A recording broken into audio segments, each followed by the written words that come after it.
चलो स्टूडेंट्स, आप सभी का बहुत बहुत स्वागत है हमारे चैनल टारगेट सेमेस्टर में।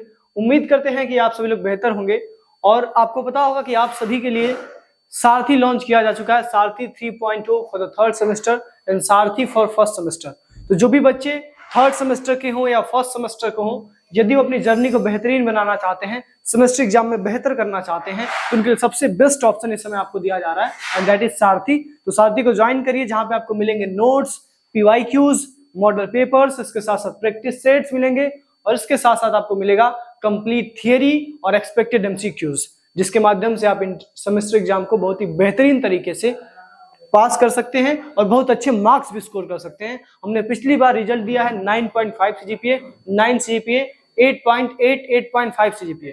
मिनिमम रिजल्ट हमारा रहा है 7.5 CGPA। तो आप जाइए, डिस्क्रिप्शन में लिंक दिया गया है हमारे टारगेट गुरुकुल मोबाइल ऐप का, वहां से आप डाउनलोड करिए मोबाइल ऐप को और ज्वाइन करिए सारथी को और बनाइए अपने सेमेस्टर की जर्नी को बेहतरीन। चलिए, आज हम बात करने वाले हैं कंपनी लॉ सेकंड के लेक्चर नंबर 4 के बारे में।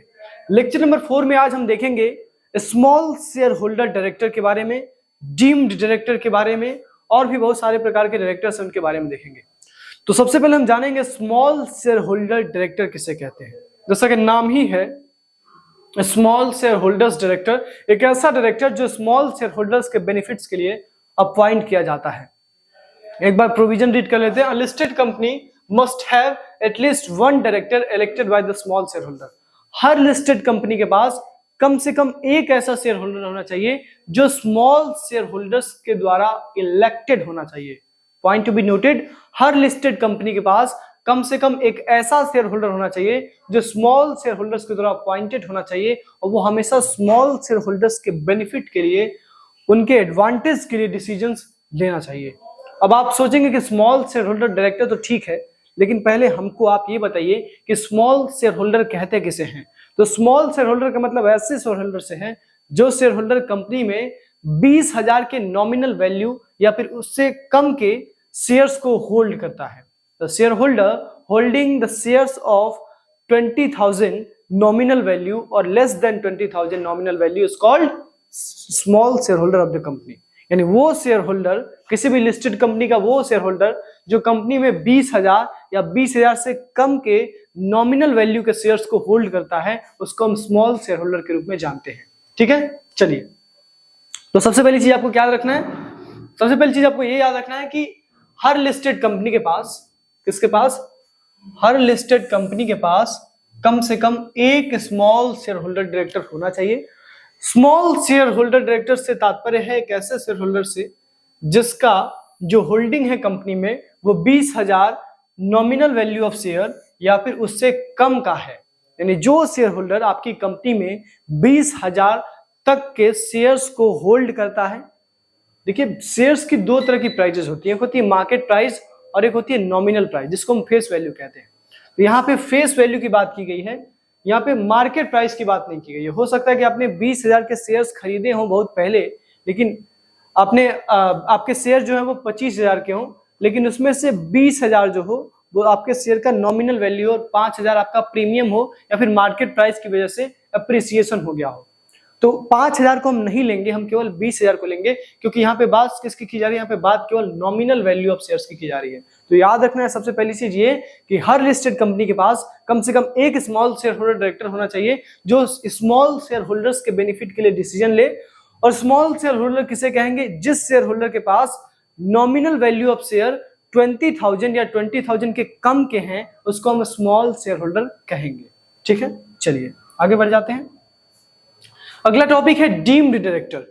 डीम्ड का मतलब होता है जिसे मान लिया जाता है, एक ऐसा डायरेक्टर जिसको हम डायरेक्टर मान लेते हैं। अब किसको हम डायरेक्टर मान के चले, तो एक ऐसा पर्सन जिसके डायरेक्शन में, जिसके अकॉर्डिंग बोर्ड ऑफ डायरेक्टर्स काम करते हैं। एक ऐसा डायरेक्टर जिसके अकॉर्डिंग बोर्ड ऑफ डायरेक्टर्स को काम करना होता है, उसको हम डीम्ड डायरेक्टर मानते हैं। मान लीजिए हम कंपनी के प्रमोटर हैं या फिर हम कंपनी के शेयर होल्डर हैं, लेकिन हमारे डिसीजन से ही, हमारे इंस्ट्रक्शन से ही पूरी कंपनी चलती है, हमारे इंस्ट्रक्शंस पे ही बोर्ड ऑफ डायरेक्टर्स काम करते हैं। तो भले ही मैं डायरेक्टर नहीं हूं, लेकिन फिर भी मुझे डीम्ड डायरेक्टर कहा जाएगा। तो एक ऐसा डायरेक्टर जिसके इंस्ट्रक्शन पे, जिसके ऑर्डर पे पूरे बोर्ड ऑफ डायरेक्टर्स काम करते हैं, उसको हम डीम्ड डायरेक्टर कहते हैं। और डीम्ड डायरेक्टर को इंग्लिश लॉ में शैडो डायरेक्टर कहा जाता है। Point to be noted, deemed director को इंग्लिश लॉ में शैडो डायरेक्टर कहा जाता है। याद रखिएगा, डीम्ड डायरेक्टर को इंग्लिश लॉ में शैडो डायरेक्टर कहा जाता है। और डीम्ड डायरेक्टर का तात्पर्य है एक ऐसे डायरेक्टर से जो ऑर्डर देता है, इंस्ट्रक्शन देता है, उसके ऑर्डर इंस्ट्रक्शन के हिसाब से बोर्ड ऑफ डायरेक्टर्स लोग काम करते हैं, तो उसको हम डीम्ड डायरेक्टर कहते हैं। जरूरी नहीं है कि डीम्ड डायरेक्टर कोई इंडिविजुअल हो। जैसे हमने जब डायरेक्टर का डेफिनेशन देखा था तो आपको याद होगा कि हम लोग देखे थे कि डायरेक्टर हमेशा इंडिविजुअल होना चाहिए, क्योंकि किसी आर्टिफिशियल पर्सन को, किसी बॉडी कॉर्पोरेट को हम डायरेक्टर नहीं बना सकते, बिकॉज उसके पास इंटेलेक्चुअल एबिलिटी नहीं होती है। इंटेलेक्चुअल एबिलिटी एक ह्यूमन की एबिलिटी है, एक इंसान की एबिलिटी है, वो बॉडी कॉर्पोरेट में, किसी एसोसिएशन ऑफ पर्सन में, किसी बॉडी ऑफ इंडिविजुअल्स में नहीं हो सकती है। इसीलिए ये कहा गया था कि डायरेक्टर हमेशा इंडिविजुअल्स होने चाहिए, लेकिन डीम्ड डायरेक्टर इंडिविजुअल भी हो सकता है, कॉर्पोरेट बॉडी भी हो सकती है। यहां पे लिखा है deemed director need not necessarily be an individual, it can be a body corporate also. ये बॉडी कॉर्पोरेट भी हो सकता है, कोई एसोसिएशन ऑफ पर्सन भी हो सकता है, कोई पार्टनरशिप फॉर्म भी हो सकता है। ठीक है, तो सबसे पहली चीज आपको ये याद रखनी है, a person in accordance with whose directions and instructions the board of directors of the company are accustomed to act, he shall be considered as a deemed director of the company. Such persons have been addressed in the English common law as a shadow director, and such director need not necessarily be an individual, even it can be a body corporate. सबसे पहली चीज ये याद रखना है कि deemed director का तात्पर्य उस डायरेक्टर से है जिसके इंस्ट्रक्शन के अकॉर्डिंग, जिसके ऑर्डर्स के अकॉर्डिंग पूरे बोर्ड ऑफ डायरेक्टर्स के लोग काम करेंगे। दूसरी चीज, डीम्ड डायरेक्टर को इंग्लिश लॉ में शैडो डायरेक्टर के नाम से जाना जाता है। और तीसरी चीज, डीम्ड डायरेक्टर बॉडी कॉर्पोरेट भी हो सकता है और डीम्ड डायरेक्टर पार्टनरशिप फॉर्म भी हो सकती है। डीम्ड डायरेक्टर कोई जरूरी नहीं कि हमेशा इंडिविजुअल होगा। ठीक है, आई थिंक ये क्लियर है। एक इंपॉर्टेंट इन्फॉर्मेशन आप सभी को बताना चाहेंगे, यदि आप चाहते हैं कि नोट्स आपको मिले, कंप्लीट लेक्चर्स आपको मिले, क्योंकि यूट्यूब पे आपके सारे लेक्चर्स हम लोग नहीं दे सकते हैं, उसके पीछे कुछ इंटरनल बहुत सारे एक्सपेंसेस होते हैं हमारे, जो यूट्यूब से काफी कम एक्सपेंसेस को हम रीइंबर्स कर पाते हैं। दैट्स वाई एक नॉमिनल प्राइस पे आपको सारथी दिया जा रहा है, बिल्कुल नॉमिनल प्राइस पे। आप सारथी को ज्वाइन करके इन सारे नोट्स का एक्सेस ले सकते हैं, इसके अलावा एक्सपेक्टेड एमसीक्यूज का एक्सेस ले सकते हैं और बहुत सारी चीजों का एक्सेस ले सकते हैं। यदि आप भी चाहते हैं इन नोट्स का एक्सेस लेना, हमसे पढ़ना, हमसे डाउट्स को अपने सॉल्व करना, तो आप ज्वाइन कर सकते हैं सारथी को। सारथी को ज्वाइन करने के लिए डिस्क्रिप्शन में लिंक दिया गया है टारगेट गुरुकुल मोबाइल ऐप का, वहां से डाउनलोड करिए, ज्वाइन करिए सारथी को। ठीक है, चलिए आगे बात करते हैं अल्टरनेट डायरेक्टर्स। अल्टरनेट डायरेक्टर यानी ऐसा डायरेक्टर जो किसी और के स्थान पे अल्टरनेटिवली अपॉइंट किया गया है। यहां पे पढ़ते हैं एक बार, a person shall act as an alternate director for a director who is absent for a period of not less than 3 months from India. No person shall be appointed as an alternate director for an independent director unless he is qualified to be an independent director. His tenure is up to the expiry of the office of the original director, and no reappointment provision is applicable to an alternate director. सबसे पहली चीज ये कि alternate director का मतलब एक ऐसे director से है जो ओरिजिनल डायरेक्टर के 3 महीने तक या 3 महीने से ज्यादा अगर आपका ओरिजिनल डायरेक्टर एब्सेंट होता है तो उसके स्थान पे जिस डायरेक्टर की नियुक्ति की जाती है उसको हम अल्टरनेट डायरेक्टर कहते हैं। यानी अगर कोई डायरेक्टर का पोजीशन है जिसपे एक डायरेक्टर 3 महीने तक आ नहीं रहा है या फिर 3 महीने से कम पीरियड में आ नहीं रहा है, लगभग 3 महीने तक नहीं आ रहा है, और उसके बाद से आपको ऐसा जरूरत पड़ रहा है कि मुझे उस पोजीशन पे एक नए डायरेक्टर को अपॉइंट करना पड़ेगा, तो उसको आप अल्टरनेट डायरेक्टर से रिप्लेस कर सकते हैं उस पर्टिकुलर डायरेक्टर को, तब तक के लिए जब तक कि वो अल्टरनेट डायरेक्टर का जो पोजीशन है उस पे जो ओरिजिनल डायरेक्टर था वो वापस ना आ जाए। यानी अल्टरनेट डायरेक्टर का जो टेन्योर होगा वो इस बात पे डिपेंड करेगा कि कब ओरिजिनल डायरेक्टर दोबारा ऑफिस को ज्वाइन कर रहा है। ठीक है, पहली चीज ये, अल्टरनेट डायरेक्टर तभी अपॉइंट होगा जब किसी भी डायरेक्टर का एब्सेंटिज्म जो होगा वो लगभग 3 महीने तक होगा या फिर 3 महीने से ज्यादा होगा, तो उस केस में हम अल्टरनेट डायरेक्टर का अपॉइंटमेंट करते हैं। और एक चीज और ध्यान देने लायक है कि अल्टरनेट डायरेक्टर्स कभी भी इंडिपेंडेंट डायरेक्टर के रूप में अपॉइंट नहीं हो सकता है। Point to be noted. For example, मैं किसी कंपनी में डायरेक्टर था। एग्जाम्पल ध्यान से सुनिएगा क्योंकि एग्जाम्पल्स अक्सर आपको आसानी समझ में आ जाते हैं। जैसे मैं किसी कंपनी में डायरेक्टर था, लेकिन मैं 3 महीने तक उस कंपनी में एब्सेंट हूँ। अब कंपनी की रिस्पॉन्सिबिलिटी बनती है कि उस डायरेक्टर को दोबारा अपॉइंट करे। तो अब मैं तो आ नहीं सकता हूँ क्योंकि मैं 3 महीने तक वेकेशन पे हूँ, या फिर 3 महीने तक मैं आ नहीं सकता हूँ, कोई और कारण है। तो मेरी जगह पे कोई और इंसान को अपॉइंट किया जाएगा, और जिस इंसान को अपॉइंट किया जाएगा उसका नाम होगा अल्टरनेट डायरेक्टर। ठीक है। अब एक चीज और ध्यान देने लायक है कि अल्टरनेट डायरेक्टर कभी भी इंडिपेंडेंट डायरेक्टर के रूप में अपॉइंट नहीं हो सकता है। फॉर एग्जाम्पल, मान लीजिए आपको पता होगा कि हमारी कंपनी में जो 1/3 डायरेक्टर्स होते हैं वो इंडिपेंडेंट डायरेक्टर होते हैं। अब मान लीजिए आपकी कंपनी में टोटल 15 डायरेक्टर्स है, जिसमें से 5 डायरेक्टर इंडिपेंडेंट थे। 5 के जगह पे एक डायरेक्टर नहीं आ रहा है, 4 डायरेक्टर्स आ रहे हैं, एक डायरेक्टर नहीं आ रहा है।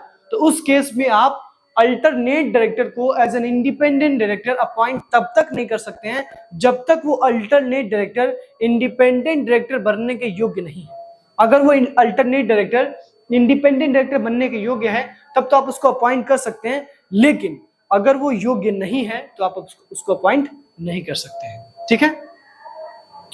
और एक और चीज, उसका जो टेन्योर रहेगा अल्टरनेट डायरेक्टर का वो तब तक रहेगा जब तक कि ओरिजिनल डायरेक्टर का जो ऑफिस था उसका एक्सपायरी न हो जाए। मतलब ओरिजिनल डायरेक्टर जितने दिनों के लिए अपॉइंट हुआ था, जब तक वो समय समाप्त नहीं हो जाता है तब तक अल्टरनेट डायरेक्टर अपने पोजीशन पे कंटिन्यूअसली बैठा रहेगा, अपने पोजीशन का राइट और ऑब्लिगेशन को एंजॉय करेगा। ठीक है। और एक और चीज यहाँ पे इंपॉर्टेंट है कि अल्टरनेट डायरेक्टर्स के केस में कोई भी रीअपॉइंटमेंट नहीं होता है। सबसे पहली चीज, अगर आपकी कंपनी में 3 महीने तक या फिर 3 महीने से ज्यादा कोई डायरेक्टर नहीं आया है तो आप उसकी जगह पे अल्टरनेट डायरेक्टर का अपॉइंटमेंट करेंगे। दूसरी चीज, अल्टरनेट डायरेक्टर का अपॉइंटमेंट किसी इंडिपेंडेंट डायरेक्टर के लिए तब तक नहीं हो सकता है अनलेस एंड अनटिल वो इंसान, वो अल्टरनेट डायरेक्टर इंडिपेंडेंट डायरेक्टर बनने के लिए क्वालिफाइड है। तीसरी चीज, अल्टरनेट डायरेक्टर का जो टेन्योर होगा वो टेन्योर बराबर होगा ओरिजिनल डायरेक्टर के टेन्योर के, यानी जब तक ओरिजिनल डायरेक्टर का टेन्योर खत्म नहीं हो जाता है, एक्सपायर नहीं हो जाता है, तब तक उसका टेन्योर चलता रहेगा। चौथी और आखिरी चीज, अल्टरनेट डायरेक्टर्स के केस में कोई भी रीअपॉइंटमेंट नहीं हो सकता है। मतलब फॉर एग्जांपल, हम किसी कंपनी में as an alternate director appoint हुए थे तो हम दोबारा उस कंपनी में as an alternate director appoint नहीं हो सकते क्योंकि रीअपॉइंटमेंट का क्लॉज इसमें नहीं है। ठीक है। चलिए आगे बढ़ते हैं। Nominee director. नॉमिनी डायरेक्टर मतलब ऐसा डायरेक्टर जो किसी और के स्थान पे नॉमिनेट किया गया है। Point to be noted, nominee director यानी ऐसा डायरेक्टर जो किसी और के स्थान पे नॉमिनेट किया गया है। प्रोविजन को एक बार रीड कर लेते हैं। Subject to the articles of association of the company, the board में appoint any person as a director nominated by any institution. हो सकता है कि कोई कंपनी हो, कोई इंस्टीट्यूशन हो, कोई बॉडी कॉर्पोरेट हो, वो अपनी जगह पे किसी इंसान को एज एन डायरेक्टर कंपनी में भेजना चाहता हो। तो यदि कोई इंस्टीट्यूशन है, कोई कंपनी एज ए डायरेक्टर आपकी कंपनी में किसी इंसान को भेज रहा है तो उसको हम कहेंगे नॉमिनी डायरेक्टर। क्यों नॉमिनी कहेंगे? क्योंकि वो नॉमिनेट किया गया है किसी पर्टिकुलर बॉडी कॉर्पोरेट या इंस्टीट्यूशन के द्वारा। ठीक है। तो नॉमिनी डायरेक्टर का अपॉइंटमेंट होता है according to the articles of association, और नॉमिनी डायरेक्टर का मतलब उस डायरेक्टर से है जो किसी इंस्टीट्यूशन के द्वारा, किसी बॉडी कॉर्पोरेट के द्वारा आपकी कंपनी में as an nominee director nominate किया गया है। ठीक है। चलिए आगे बढ़ते हैं। अगला है casual director. Casual director are appointed due to insolvency, insanity, death, resignation of the original director. His tenure is also up to the unexpired term of the original director।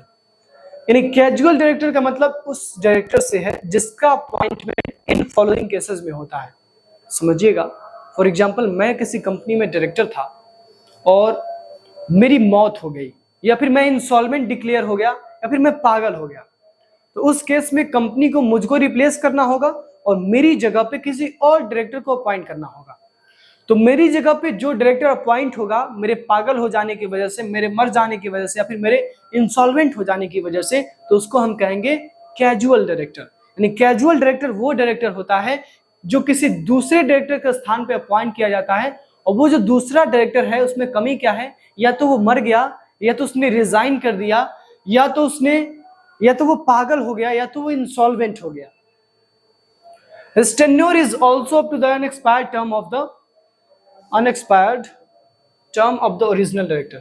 अब इसका जो टेन्योर होगा, इसका जो टाइम पीरियड होगा इस position को enjoy करने का, वो टाइम पीरियड होगा तब तक जब तक ओरिजिनल डायरेक्टर का टेन्योर खत्म नहीं हो जाता। फॉर एग्जांपल मैं 10 महीने के लिए अपॉइंट हुआ था, लेकिन मैं 2 महीने बाद पागल हो जाता हूं, या मैं 2 महीने बाद मर जाता हूं, या फिर मैं 2 महीने बाद रिजाइन कर देता हूं, तो 8 महीने जो बचे हैं उस 8 महीने तक जो कैजुअल डायरेक्टर है वो मेरे राइट्स को और मेरे ऑब्लिगेशंस को एंजॉय कर सकता है as a casual director. So that's it.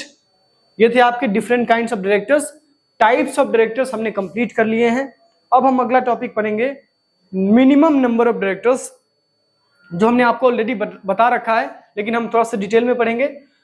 तो मिलते हैं नेक्स्ट लेक्चर में, तब तक के लिए पढ़ते रहिए। और एक और चीज, जो बच्चे लेक्चर पहली बार देख रहे हैं आपको बता दें कि आपकी प्लेलिस्ट बना दी गई है हर सब्जेक्ट की, कंपनी लॉ फर्स्ट की, कंपनी लॉ सेकंड की, और इसके साथ साथ कॉस्ट अकाउंटिंग फर्स्ट की, कॉस्ट अकाउंटिंग सेकंड की, बिजनेस रेगुलेटरी फ्रेमवर्क फर्स्ट की और बिजनेस रेगुलेटरी फ्रेमवर्क सेकंड की। इस बार पढ़ाई डिटेल में करनी है क्योंकि इस बार सेमेस्टर एग्जाम में बिल्कुल तोड़ के आना है, इसलिए आपको हैंड रिटन नोट्स प्रोवाइड किए जा रहे हैं, और इसलिए आपको मैं बार बार रिपीट करा रहा हूं ताकि आपको प्रोविजंस याद हो जाएं, क्योंकि कंपनी लॉ में सबसे बड़ी दिक्कत यही होती है कि बच्चों को प्रोविजंस याद नहीं होते हैं। आप भी स्टूडेंट हैं, हम भी स्टूडेंट हैं, बस यही जो आपका दर्द है उसको हम समझ पा रहे हैं कि आप एक प्रोविजन को कितनी बार रटेंगे। आप हो सकता है कि आप रटने में असमर्थ हो, इसलिए मैं लेक्चर में एक प्रोविजन को इतनी बार आपको बता दे रहा हूं कि आपके माइंड में बिल्कुल वो चीज क्लियर हो जाए। और सोने पे सुहागा तो तब हो जाएगा जब उस लेक्चर को आप मल्टीपल टाइम्स देख लेंगे, तब तो आपको बुक उठाने की कोई जरूरत नहीं है। आप अगर लेक्चर्स को मल्टीपल टाइम्स रिवाइज कर लेते हैं तो it is more than sufficient, और एक बार नोट्स को गो थ्रू कर लेते हैं तो बहुत ज्यादा हो जाएगा। So that's it, this is Amrit Rai signing off for this lecture. मिलते हैं नेक्स्ट लेक्चर में।